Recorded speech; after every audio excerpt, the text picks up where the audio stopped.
بسم اللہ الرحمن الرحیم۔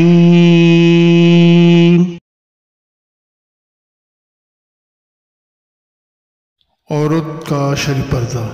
اکثر عورتیں شرعی پردے کا اہتمام نہیں کرتی ہیں اور نہ ہی شرعی پردے کی شروط کا خیال رکھتی ہیں، اور وہ جو شرائط ہیں مندرجہ ذیل ہیں۔ پردہ سارے جسم کو بلا استثناء ڈھانپ رہا ہو، پردہ فی نفسہ ہی زینت والا نہ ہو، موٹا ہو، باریک نہ ہو، کھلا ہو، تنگ نہ ہو، پردہ مردوں کے لباس کے مشابہ نہ ہو، پردہ اور دیگر ملبوسات پر خوشبو نہ لگی ہو، کافرہ عورتوں کے لباس کے مشابہ نہ ہو، شہرت کا لباس نہ ہو۔ اس طرح آج کل جو فیشن والے نقاب اور برقعے آگے ہیں وہ بھی ناجائز ہیں، ممنوع ہیں۔ اسی طرح اللہ تعالیٰ کا ارشاد ہے، یہ پردہ اسی بات کا قوی ذریعہ ہے کہ عورتیں پہچانی جائیں کہ یہ شریف عورتیں ہیں تو انہیں ستایا نہ جائے۔ اس لیے پردہ سادہ کپڑے سے ہونا چاہیے۔